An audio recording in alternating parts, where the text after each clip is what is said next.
Hey, Hound Dogs, I'm David Hankins, I'm Paul Hankins. I'm Trevor Hankins. and you're on the air with Power Squared.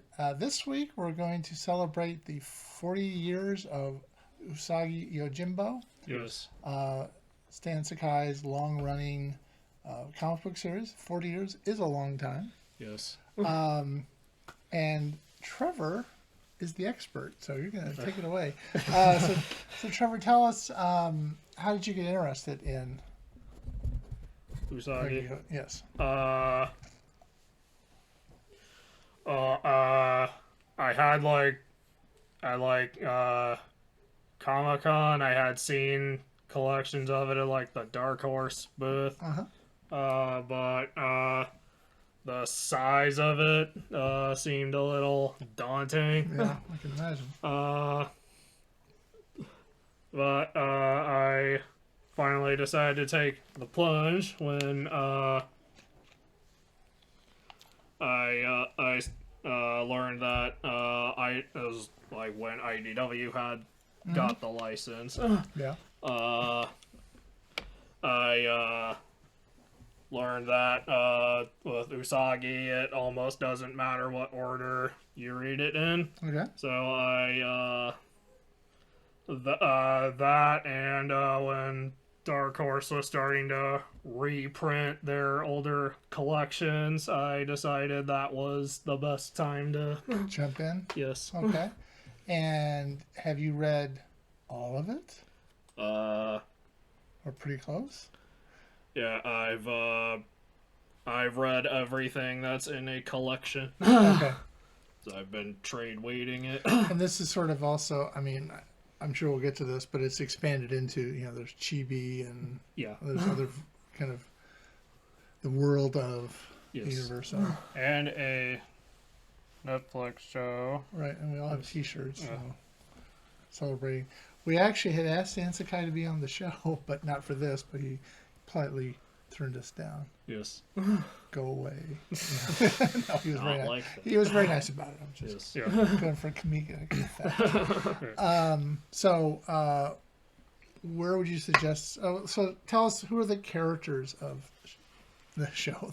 The book?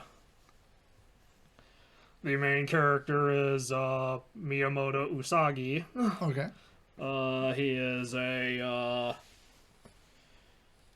it takes place in a world of it takes place in a version of feudal Japan with anthropomorphic animals. Of course, yes.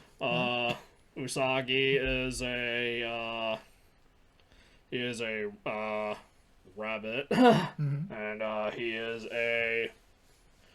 a ronin, which is a samurai without a master. Right. Because his master was killed in the battle of if I remember right, Adachigahara. Okay. It comes up a lot. I won't quiz you on it. And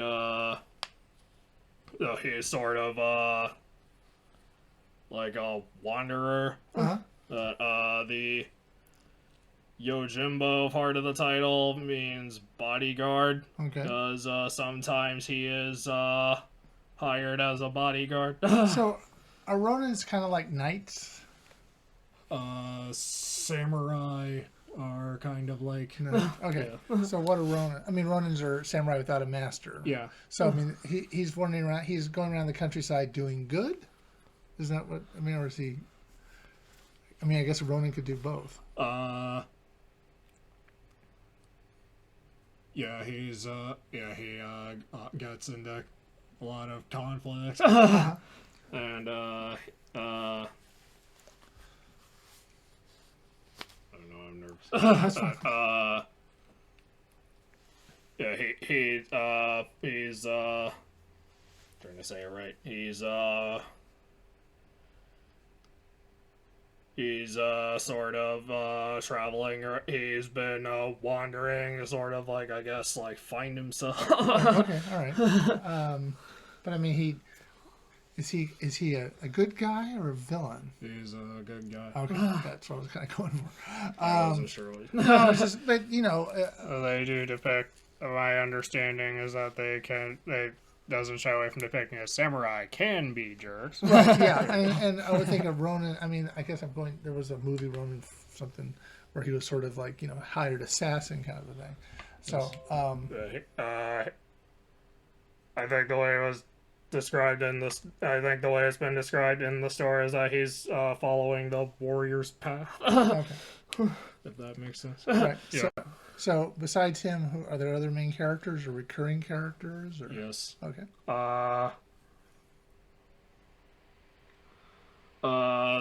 One of them is recurring character is Genosuke. Okay. He is a bounty hunter. Okay. And he is a rhinoceros. Okay.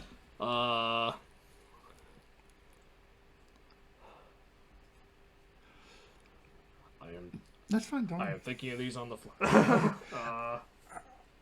Are there any? I know with bone, which is also kind of anthropomorphic animals. Are there any humans in this, or is it strictly just animals?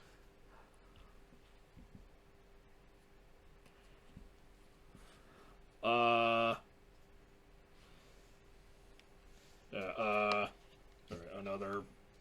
Yeah. Before I get back to your question, Sure. Another recurring character is I was reminding myself of names. Tomoe. Okay. She is a female samurai. Okay. She serves Lord Noriyuki, Okay. who is a child emperor. Oh. Okay. Okay. Were there really female samurai? Do you know? If you don't know, that's fine. I was just asking.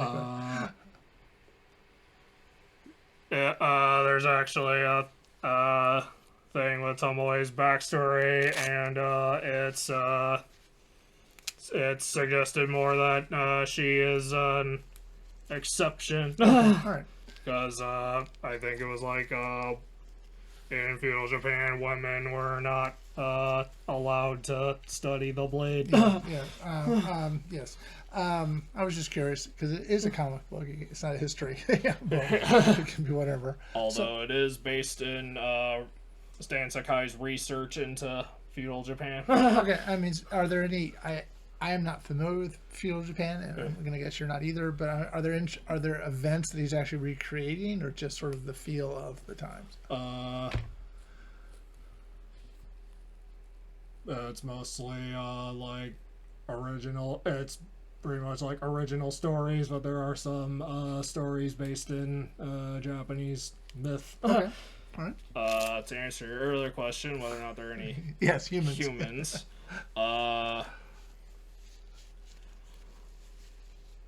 No. Okay. Except do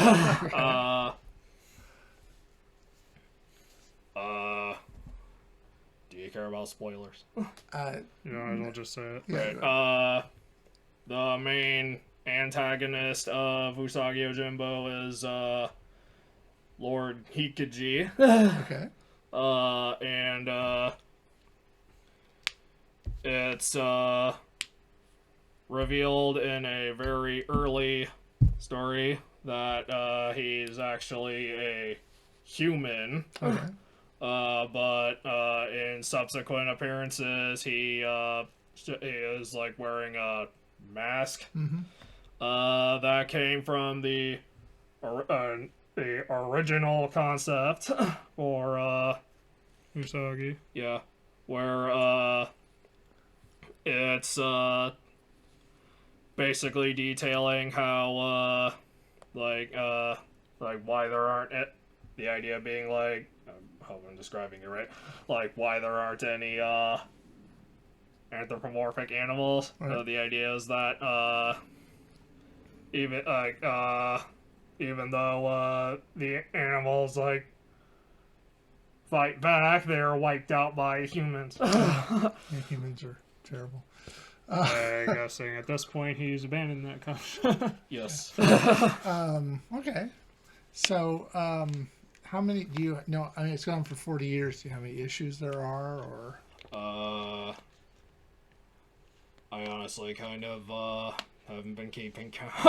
Okay. But It's just fine. there's I can safely say there's over 200 stories. Wow. Wow. Or over 200 total issues. Do you know? I mean, It's like a lot more than just over 200. so is each issue a story, or is it they have goes over multiple issues? Or? There are standalone stories and some multi-issue arcs. Okay. Do you have a favorite story? A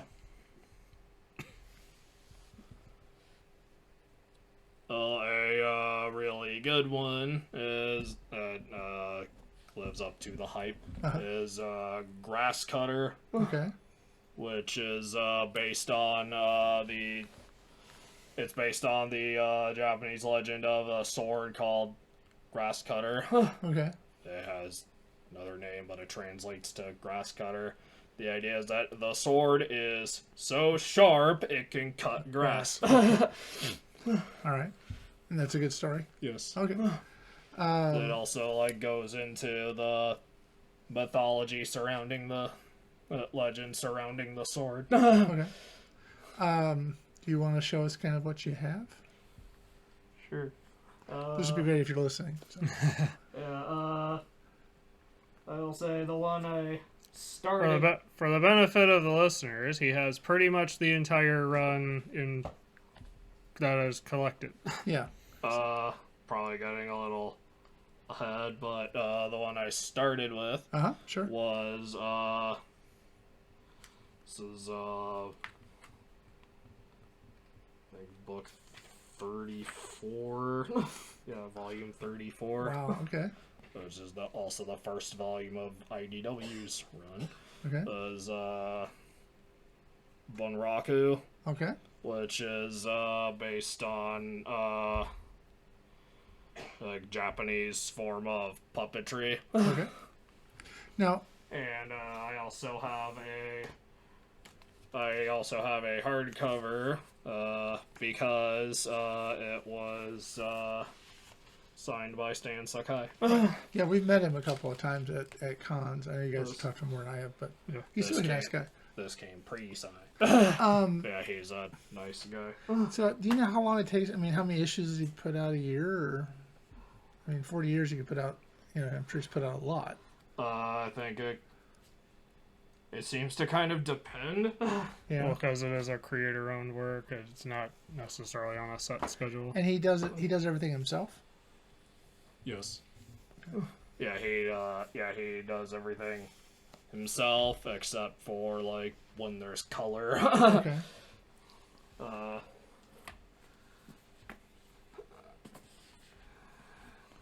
Going back to the beginning, there was So it's a book of 2 volumes of.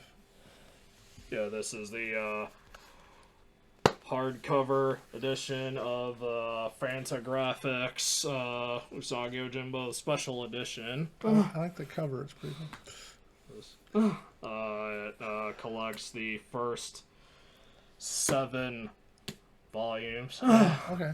Or basically the first decade. Yes. Okay. It started in the comic started.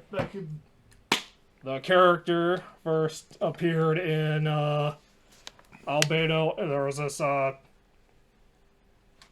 say furry anthology Okay. called Albedo Anthropomorphics. Hopefully we didn't butcher the name. If we did.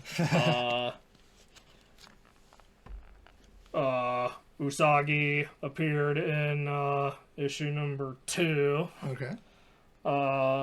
And then under Fantagraphics, continued under comic series called Critters, and then eventually Usagi got his own ongoing. Is that really early stuff also in there? Yes. Oh, so it does go back and you see everything. That's pretty cool. This. Um, In the first issue of Albedo, he had another rabbit warrior okay. called Nilson Ground Thumper. And he's holding up the book now, if you're listening. Yeah. His original plan involved. He was originally his original plan involved Nilson as the main character, and Usagi would be like a samurai that shows up like way later. Uh-huh. But this is how he described it at a Comic-Con panel. All right. I was like, with Alberto, they asked him if he had anything else, so he decided to make a story with Usagi, Uh-huh. and he ended up falling in love more with Usagi. And dumped this guy. No, I'm kidding. So, Well, Kind of. yeah. I'm trying to be nice. There's been not. There's been this is like every Nilson Ground Thumper story, including one that he made much later, and a getting a little ahead. Also, there's an Usagi spinoff series called Space Usagi. So he did a space Nilson story. Because why not? So I take it the Space Usagi doesn't take place in feudal Japan. No, it follows a descendant of Usagi in the far future. Okay. So, anyway. Then after There's a big pile over there. So Yes. So there's some maneuvering going on. yes. after Fantagraphics, it had a run at Mirage. Okay. Is also Kevin Eastman and Peter Laird's company Okay. or label. Known for the turtles. Yes. And after that was a very lengthy run at Dark Horse. Okay. And then it went to IDW because they gave him a bigger wheelbarrow of money, as he put it, Okay. as was described at the panel. Then after a few years at IDW, went back to Dark Horse because they offered him an even bigger wheelbarrow of money. But he was able to start his own imprint called Dogu, Okay. and it's mainly for self-publishing Usagi, but it's also meant to be a label for Japan-inspired comics. Okay.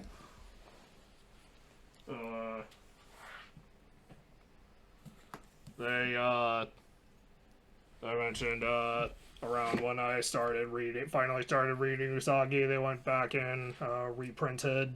Mm-hmm. Dark Horse started reprinting their Saga collections. Okay. Each of these collects 3 books. Okay. There is a. This is actually the first printing because when they were listing the second printing, I noticed that you could still buy the first printing on Amazon, so I went for that. Okay. Because why not? Yeah. And All of them afterwards are the second printing. yes.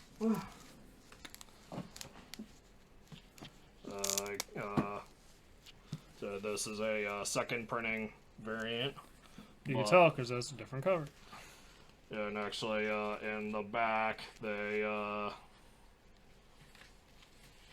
still have like the in the back there's a cover gallery with the second printings. They still show you what the first printing cover looked like. Okay, cool. So That's it's nice. preserved. Yes, This- because you want to. If you have a complete collection, you want to have it be Yeah. complete.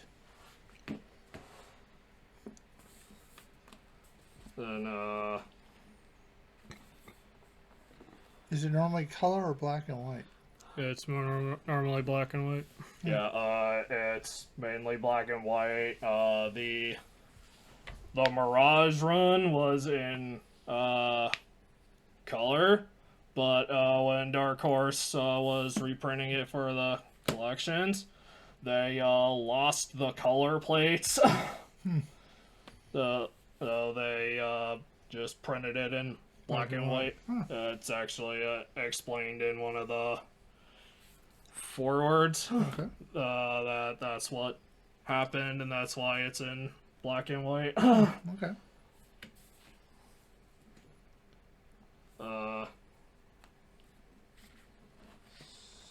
Does it need color really? It's different in color. Kind of like how Bone and Scott Pilgrim are different in color. Right. Yes. I've not read Bone in color. I don't think.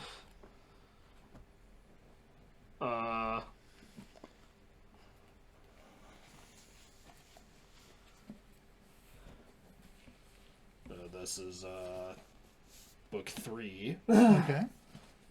As most of these are second printing. And it's not still on Dark Horse.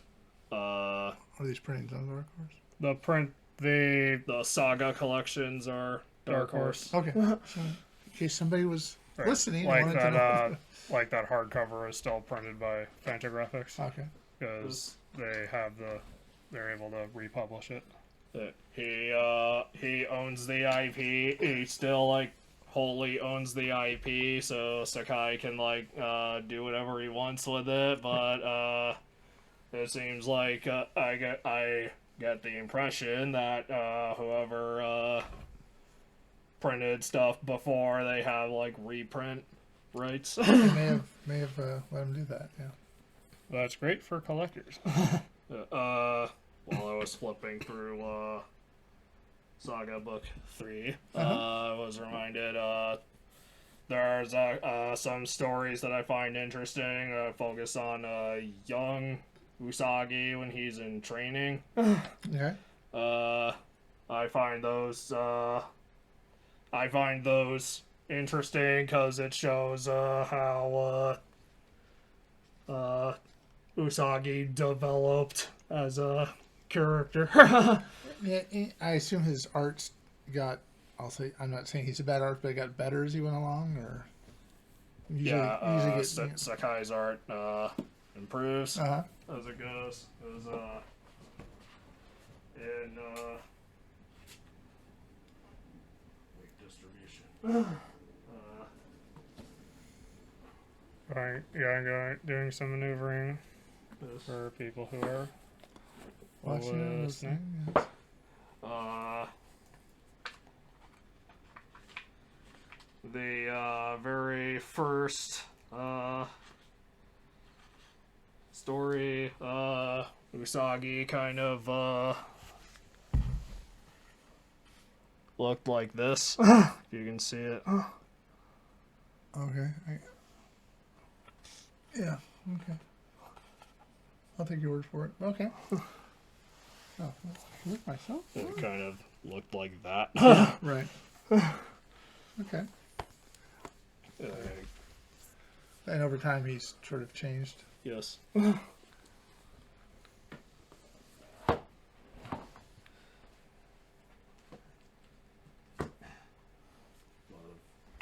Maneuvering here.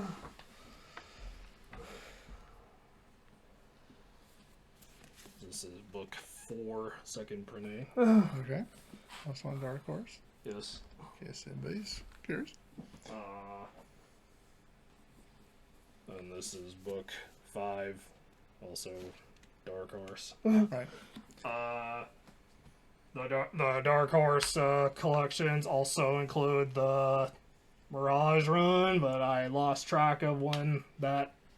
Happened. Yeah, I lost track of like when that ends. That's why I didn't say like. So, The majority of it is the Dark Horse run. so he was on the same label as TMNT. Yes. Because that was. Now, I'll just ask: are there any crossovers with TMNT? Many. I'm just thought broach the subject that way. Yeah, there are plenty of Turtles crossovers throughout the years. And how does that work if it's feudal Japan and modern New York? Time travel. I see. Okay. Time travel. Time travel or dimension travel? Both. Oh, because it depends. The comic book's best friend. This is second printing of book 6. Okay. Dark Horse. Is the time travel usually from... Is it from his end and the Turtles' end? Depending on the story? Yes. And they end up in 1800 something. No, but okay. So they go back and forth to each other's dimension or time. Yeah. Okay. Saga book 7, second printing. And I think it's dimension hopping if it's a different iteration of the Turtles. Yes. For completeness, this is book 8, second printing. And then finally, while they were reprinting the Saga collections, they did the first printing of book 9, which includes the end of the Dark Horse run, and also this also reprints all of the Teenage Mutant Ninja Turtles crossovers up to that point, including the one from IDW.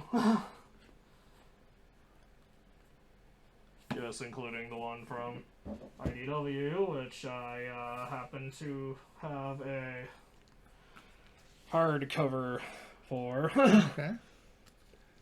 uh, Do you have a favorite turtle crossover adventure? Or...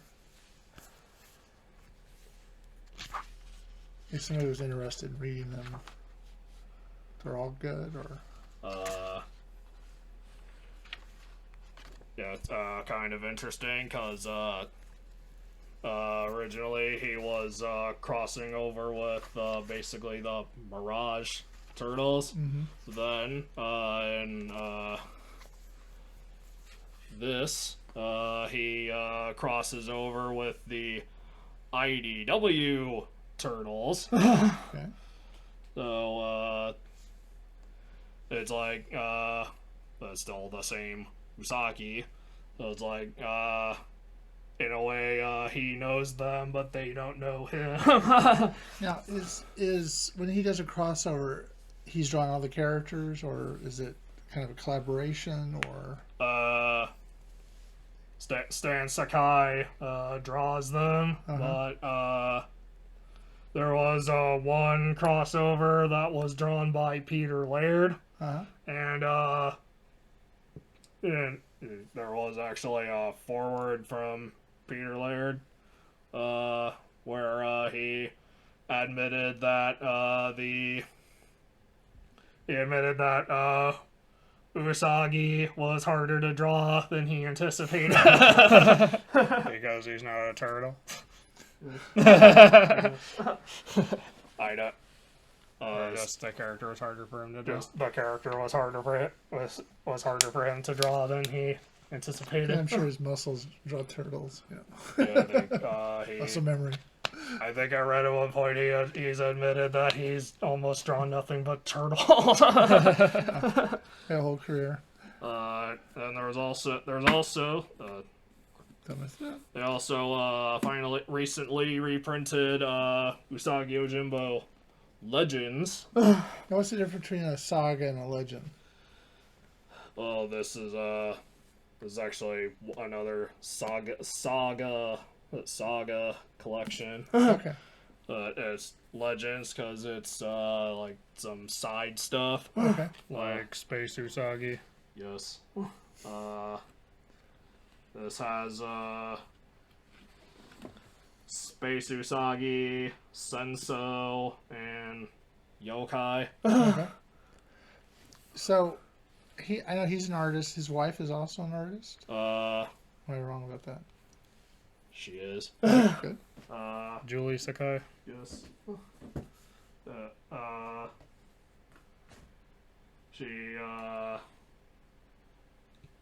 She draws Chibi Usagi. Yeah, that's part of the world of Usagi. Now that's the sort of cuter version. Cuter, kid friendlier version. More mass marketable. And there's actually a crossover between Usagi and Chibi Usagi. Yes, which was reprinted in here. And this, if somebody was interested, is called Chibi Usagi. Chibi Usagi, Attack of the Heebie-Chibis. Okay. Someone's going, hey, what is that? So we're not going to list them all at the end of the video. And when it's Stan and Julie Sakai collaborating, it's just Sakai. Because it's their Them first together. names. Yes. There was actually sorry, this is a little all over the place, but with Turtles crossovers, there was actually a more recent one called in comic form. There's a reason I say that. Called Where When.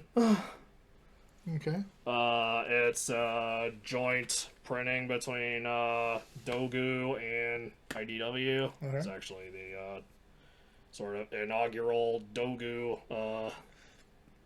book. yeah, because it seems whenever it changes publishers, it opens with a Turtles crossover.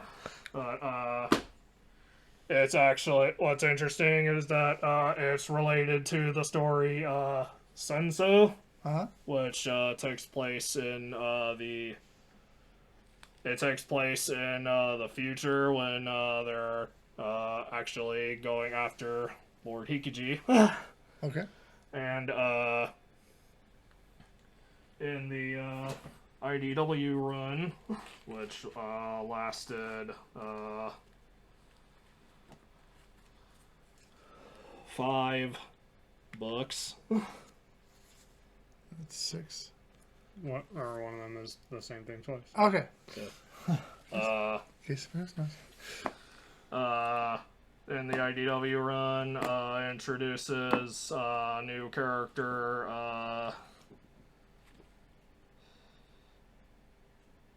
yeah, I got her. Yukichi. Okay. And he's a new recurring character who's got he's part of the Dogu run, which I haven't read yet because I'm still waiting for trades. But Where When explains why he wasn't in Senso. All right. Was that its purpose? And also, I noticed that most Usagi volumes include like 7 issues worth of content, but these last 2 IDW books only have like 5. I realized it was because Usagi was not going to be at IDW anymore. You're stretching it out. Yes. right. It was a short run, but it was also a good run, and the IDW run is entirely in color. Okay.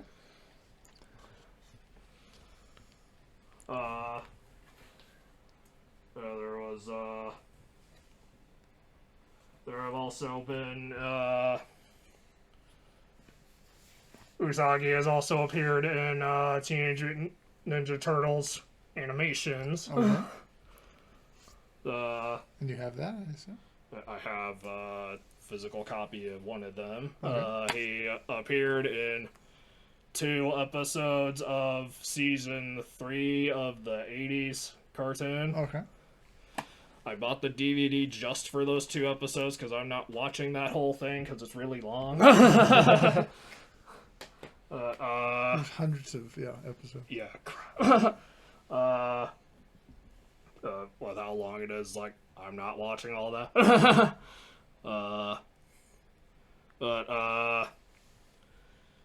That crossover, those 2 episodes, the way they handled Usagi was kind of rough.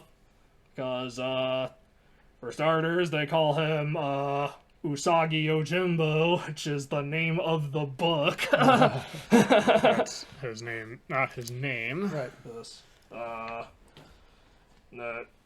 Funny thing, there was actually another comic crossover. There was a special issue with there's a comic based on the 80s cartoon called TMNT Saturday Morning Adventures. Which it was just set within the continuity of the 80s cartoon.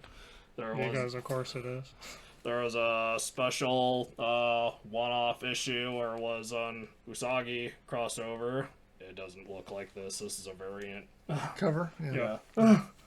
And they in that they call him Usagi Yojimbo, and there's actually an editor's note saying that that's because that's what he was called in the show. Has he crossed over with any other characters besides the TNT?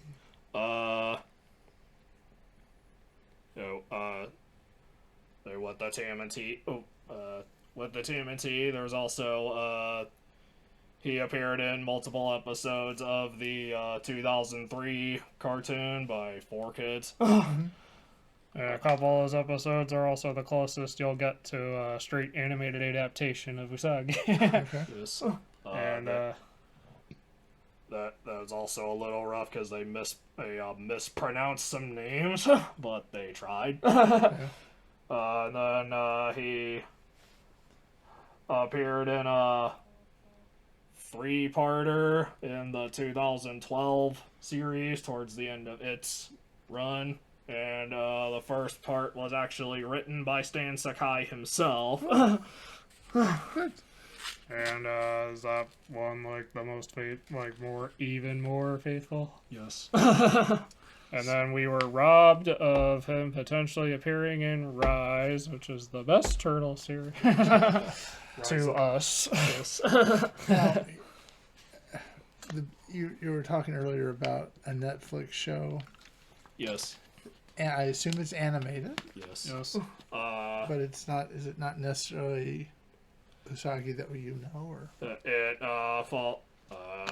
forget his name, but it follows another descendant. I'm trying to point it right. It follows another Descendant. Yeah, it follows another descendant of Usagi. It is like Surgeon Simulator. It follows another descendant of Usagi in a futuristic feudal Japan. okay? We haven't seen Samurai Rabbit because we don't have a Netflix account. Yes, This. we're protesting it.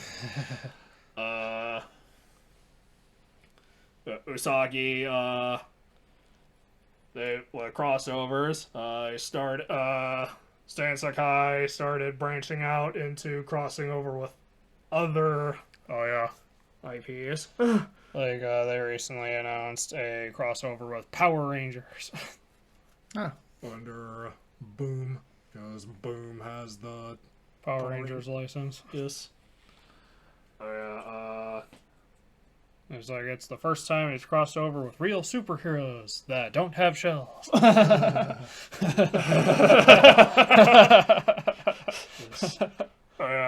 Quick clarification. This was not written or drawn by Stan Sakai. Okay. For those listening, he's pointing to the Saturday Morning Adventure crossover. The Saturday Morning Adventures crossover in particular was not written or drawn by Stan Sakai. Okay. He's off the hook. Yes. When someone does color Usagi, who is it? If you happen to know. Yes. Joe Color J. It used to be Tom Luth for the longest time, Okay. but now it's done by Amy. Which how am I saying right? Amy Fuji, Okay. who is Sakai's stepdaughter, Okay. Keep it in the family again. I totally understand that. and the guy who's I forget his name. He helps run Dogu, and he is Amy Fuji's husband. So wouldn't that be Stan Sakai's son? What? What? It's his She's his stepdaughter. stepdaughter. Okay, I'm sorry. Amy Sorry, Fuji sorry. is his stepdaughter, I- and the other guy Is okay. spearheading Dogu is Amy Fuji's husband. I, for some reason, was thinking sister-in-law or daughter-in-law or something. So I was like, what? Okay, sorry, I goofed. There's also, since they're revisiting Space Usagi because that recently had its own anniversary. Huh? This is another collection of the first Space Usagi story. Okay. Even though I already have that as part of Legends. or this big Legends anthology. Okay. I have this because there is this collects a new one shot called Yokai Hunter, which sort of the idea is that it helps bridge Usagi with Space Usagi. Okay. All right. Is there anything else you want to show or tell or? Yeah, I was realizing there was another thing I wanted to show. Okay. Give me a second.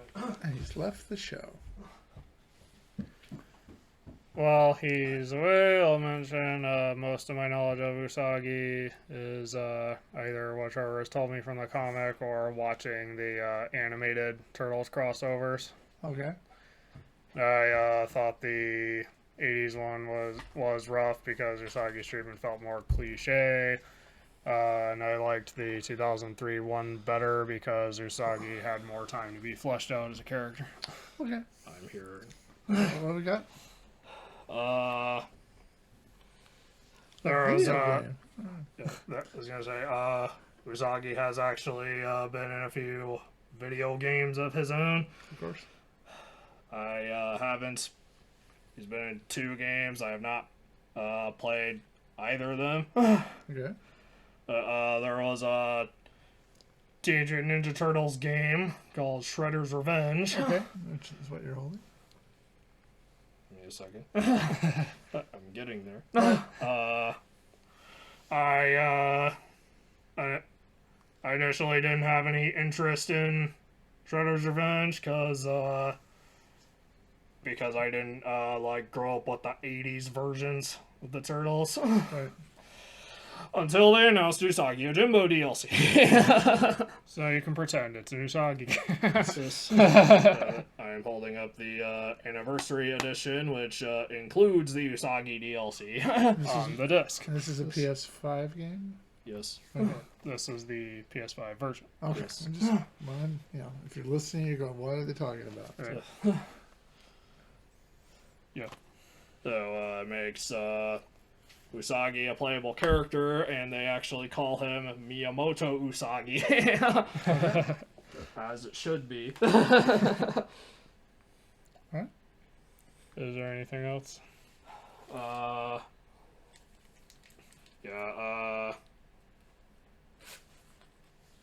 because I'm trade waiting Usagi, I'm not big on like collecting the single issues, but Right. I do have a few that I got from couple Comic Cons. Okay. This was variant of The Crow Part 1, drawn and signed by Mitsuhiro Arita. Okay. Who is probably best known by some as a Pokemon artist. And maybe by some Magic the Gathering players, there's a Bloomborough artist. Yeah.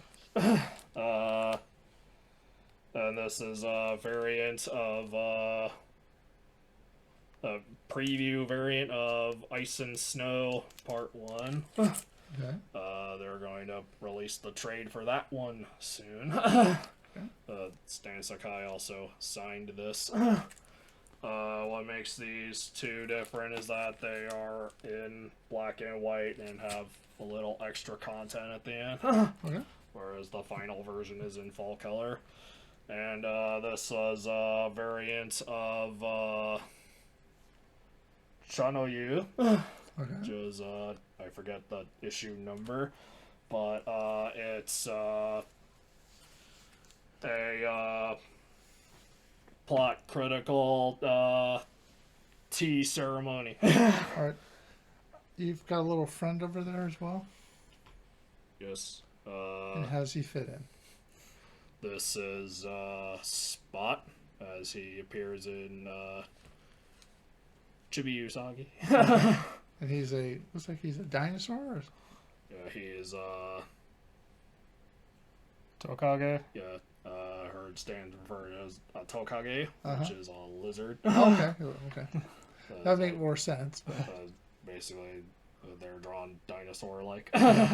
This is Chibi Spot. Okay. At one point, Usagi is followed around by Tokage, and he names it Spot. Okay. What else you got? I also have this Chibi Usagi plush that's still in the plastic bag it came in. And that was a Comic-Con purchase, I assume? Yes. All right. It's in my Comic-Con haul video. All right. We'll try to put a plug in for that. Yeah. Another, well, I'm at it. Another recurring character is Jotaro. Okay. Not the one from Stardust Crusader. I was thinking he sounded like a JoJo character.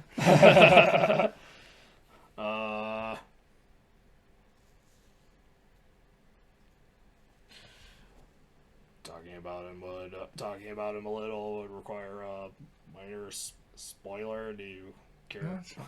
I'll just say it. Right. Jotaro is Usagi's son. But there's an interesting sort of dynamic between Usagi and Jotaro, because excuse me, Usagi is aware that Jotaro is his son, and Jotaro is, at the end of story arc, it's revealed that Jotaro is aware that Usagi is his father, but they do not know that the other one knows. I see. Okay. Interesting. So they still keep it a secret from each other. I know, but I'm not telling you. All right. So if somebody was interested in reading Usagi, where would you point them? The beginning, the middle, where you started? I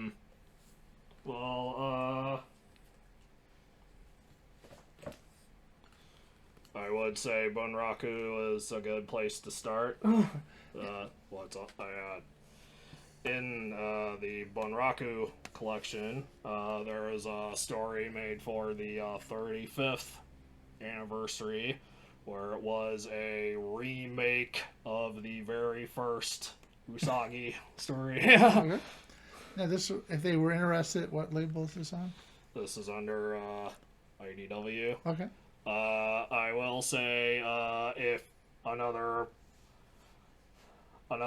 place to start if you're a newcomer who is, if you're a newcomer and you still find all that daunting, I haven't read the whole thing, just what was in that preview, but I think another starting point another way to start would probably be to wait for when The Crow comes out. The trade. Okay. Now, for you were saying earlier that you can pick it up anywhere. Yeah. It's not like, oh, you missed how he, you know, Right. it's the origin story. It's ruined. So you can pick it up anywhere and still enjoy it. Yeah, you can pick it up just about anywhere. But I say that because if it's a story arc, you should obviously start at the beginning of that arc. Right. But what helps make it accessible is that they organically recap the relevant information. So like if it's important to if Jotaro is random example, if Jotaro is important to the story, they will quickly remind you that he is Usagi's son. Stan Sakai deliberately writes a story arc in such a way that you could start with that if you wanted to. Yeah, smart way of doing it. I will ask you, since you've read all the pre-Dogu stuff, Yes. would you be able to speak to any of the themes of Usagi? Like the sort of themes that Stan Sakai likes to tackle? Yes. Okay.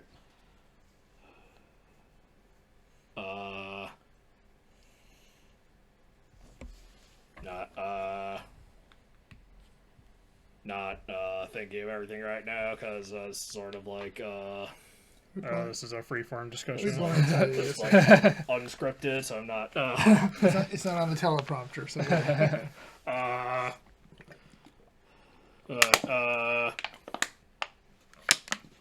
one thing that's discussed a lot is like what exactly it means to be a samurai, okay.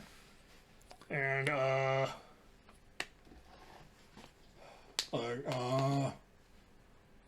part of it is that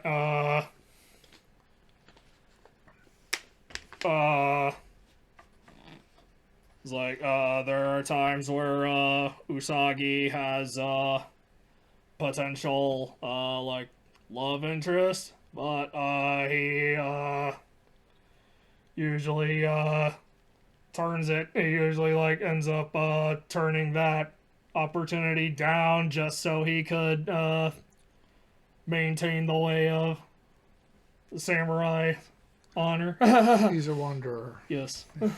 It's like that was also like even before he became a Ronin, as he was that devoted to it. And another thing that's brought up at least once is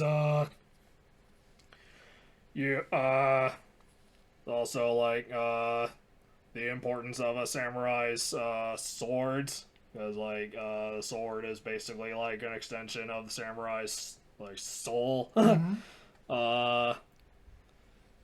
one thing that's brought up at least once is that, you learn how to, as a samurai, you learn how to use the sword, so that hopefully you don't have to use the sword. Okay. Right. Does every samurai have a unique sword that's theirs? Or do they go to Swords R Us? No. They have their own swords. No. They have two swords. I forget names right now, That's but fine. they have like a long sword and a short sword. Yeah, is one of them a katana or Yeah. Their Usagi also has a recurring villain. Yes. There Just are. wanted to make sure he got mentioned. Oh, yeah? There are some there was also some like recurring side characters and antagonists. Recurring like recurring side characters are like there's this there's this couple that's like they're monkeys, and they're often seen like carrying wood, and Usagi whenever they appear, they somehow manage to like be on like brush up against the conflict. They're like they are woodcutters. I see what you're saying. is it like the cabbage merchant in Avatar? Yes. Kind of like that. It's like the cabbage man in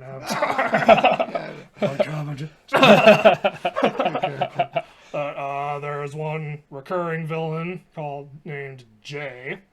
Okay. who for Turtles fans appeared in the 2012 series. Yes. Okay. And also he also appears in the IDW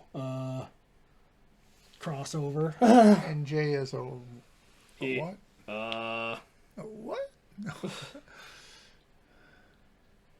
I don't know what exactly species he Okay. is, but he is a he uses a spear. Okay. Interesting thing about Jay is he claims to be ridding the world of evil whenever he like kills someone, but that's what he thinks he's doing, but in reality it's like the opposite, because he's killing like Good people. he's killing like innocent people. He claims the gods are Tell him. Yeah. he claims to be doing the will of the gods, and he often tries and fails to kill Usagi, but he also like will not die, because whenever he dies, he's like William Afton. He always comes back. I'd also say it's like Rasputin. Yeah. Can't Can't kill him. also like Rasputin. Anyway, Sakai actually confirmed at the recent Comic-Con panel like why he named Jay that. It's like Jay is an unusual name in Japanese. Okay. All right. Japanese Jay is a very unusual name, but whenever you refer to someone, common honorific in Japanese is san. So whenever they refer to him, they refer to Jay, you would say Jay-san. That's a play on Jason from Friday the 13th. He gets it in there. So that's why he always comes back. Yes. All right. Anything else we should mention before we end the show?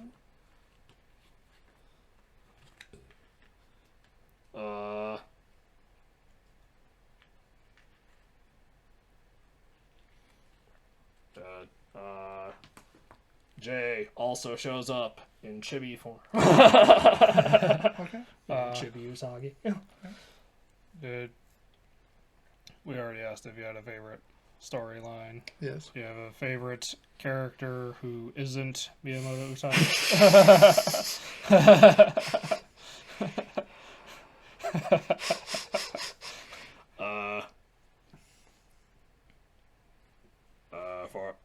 Before I get into it, I will say there's like a bunch of recurring characters, but trying to list all of them would make this go even longer than it already is. And this isn't a list fest. Aside from Usagi, I kind of like Gen. Right. Genosuke. Because, I